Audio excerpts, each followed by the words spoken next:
Hello everyone. Nice that you are all here. This is a performance I have been working on for a long time with Michel, but I have been struggling with it from the beginning, till perhaps even now.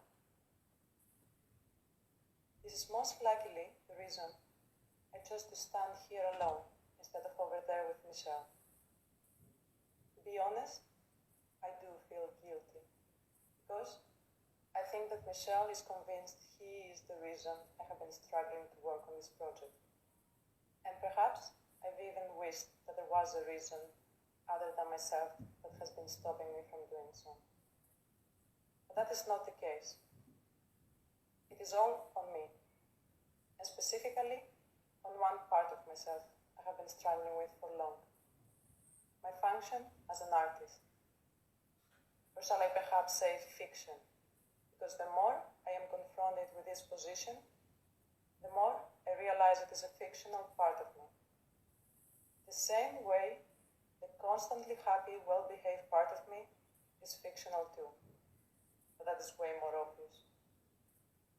So, what is the difference between a fictional and a non-fictional part, you might wonder? I do not have a scientific answer, or even a Cambridge definition in order to explain that. So I would just have to talk from my own experience. There is this urge in me to learn, to understand the world around me, to create, to write and to connect. And that urge is as raw and pure as it can be. It is what keeps me going, what keeps me sane. Some days is what makes me want to come out of bed or even take another breath.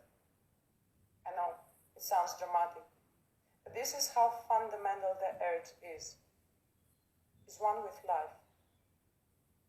But then, one day someone labeled that urge and told me to call it art. And if I want it to be that way, I shall be called an artist.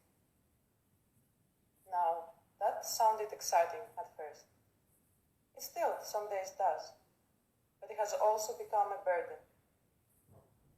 You see, being an artist comes with certain rules about how and what to make, for who and why, even rules about how to behave and think.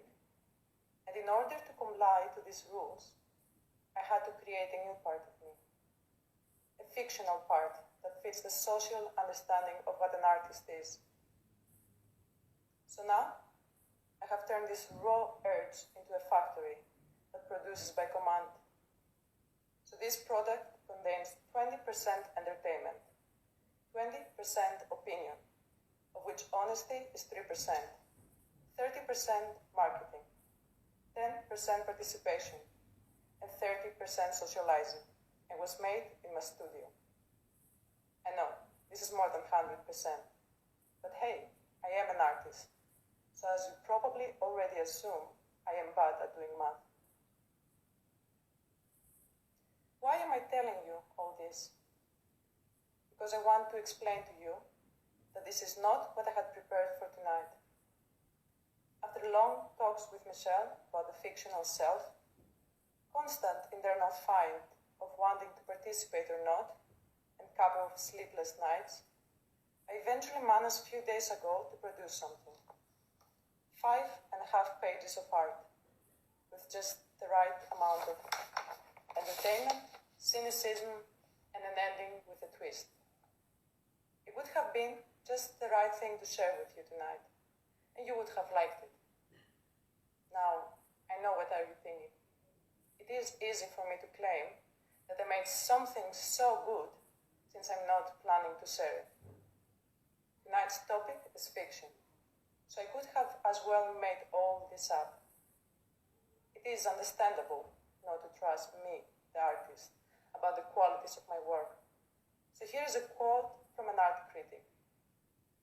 Eleni's text was captivating. It had the right amount of entertainment, cynicism, and an ending with a twist. I highly recommend it. 5 galleries and 2 museums had also asked me to exhibit it, or sell it to them. So it must have been good. That's how we measure the quality of art. So, if the experts say so, you have to believe it. Not that it matters, since I anyway ended up throwing it away. So there I am, a few hours before an event called fiction, refusing to be my fictional self. So that leaves me with only one thing to do. Come in front of you today and be the real me. Why does it matter? And is there any difference? Perhaps to you, this version of me seems to be even more fictionalized than what we are used to. Or perhaps you do not notice any difference at all. But even unnoticed by you, this decision changes everything. Now that I have stripped myself of everything fictional, I should not be called an artist anymore. And therefore, I am not obliged to create, share, participate, and most of all, please you. I am just a human being. I am allowed to feel anxious standing here. Talk about boring things. Try to connect with you, or even totally ignore you. I do not have to convince you about anything, teach you anything, point out stuff, make you feel guilty or entertained. I do not have to own a website, write an artist statement, socialize, or even pretend I like you when I don't. But this decision does not change only my position, but it is also changing yours. If I am not an artist, you cannot be an audience anymore. And just like that, I have robbed you from your privileged fictional selves. So you are not able to claim that you enjoyed this, or judge me. Talk about how it was entertaining, or perhaps not your cup of tea. You cannot demand that I explain it, or question if this is even art, because it is not. So I wonder, what are you going to do now? Which new role you are about to take? Are you just going to be people, staring at a stranger talk? Or would that make you feel awkward and walk away? Now that you know you cannot just call this art and view it from a distance, are you anxious what my next words might be? What if I share something deep and personal, and you will have to care?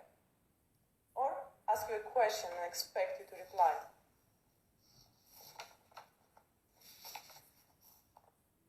Now that all the fictional roles are gone, does the reality scare you? It sure does scare me. Because what are we without those fictional roles that define us? Can we just be free from all the social constructions? Power of freedom comes with responsibility, and it makes me wonder what might be the next step. Now that I am not the artist anymore, can I just keep talking to you, abusing this power that is reserved purely for art? Do I need to redefine myself, create a new fictional me in order to exist in this world? Or do I need to redefine this world in order to accept the real me? Is that even possible? From now on, you must not feel obliged to listen to me. If I were you, I would most probably walk away. Because from now on, is the simple human me that talks to you, not the well-tuned artist. And that means I reach out to your simple human being, not to the well-protected audience. In this time of change, I feel the need to change too. And this invitation to think about fiction would have not been more well-timed. So thank you, Michel, for involving me to this. And I'm sorry, I could not bear any more to be an artist. I hope you can forgive me. So, the thought of fiction, abundance of free time, and the privilege to isolate from the everyday world made me realize how much of my life is either made up or based on made-up concepts. I should have done this, say that, be like that, make this, pay with this. All fucking made up. All fictional. And like this was not enough, my whole identity is fictional too. Me, the artist. Me, the mother, the partner, the friend, the stranger. Label, label, label. All coming with clear instructions that you would either have to follow or die. I had partially always knew this, but have never realized how rooted it was in me. Me, the alternative artist who sees things in other ways. But now I know, because for the past few weeks I have even forgotten my first ever label, my name, because it just didn't matter. I was just someone, somewhere, doing whatever she wanted without anyone there to see. So it didn't matter. It even made me question for a while if I still did exist. And then came today. A few hours before having to come in front of you, I started dressing with my good clothes, polishing my good character, stitching on my polite smile, and preparing to deliver you an entertaining piece of art. And that made me feel ill, a knot in my stomach, a depersonalized feeling like someone else was taking over. I had this feeling for days, if not weeks, but I couldn't give it a name. Now I knew, and that is why, before coming here, I sat down and wrote this. Not as a form of art, but as the ultimate act of change. Because, as I just told you, a change would have been pointless without anyone there to see it. Unfortunately, we are defined from the perception of others. So yes, I could have just not shown up tonight. But then, I would just have been labeled the absent artist. And that is not the point. I take this event about fiction as the most appropriate way to remove as many fictional things as I can from the ones that define me. So from now on, you are forbidden. Yes, I say forbidden. Another fictional rule to add to your list. You are forbidden to refer or treat me like anything else than a simple human being. And any resemblance to a pre-established label is purely coincidental. So that is my new function every time I stand in front of you. I wonder, what will be yours?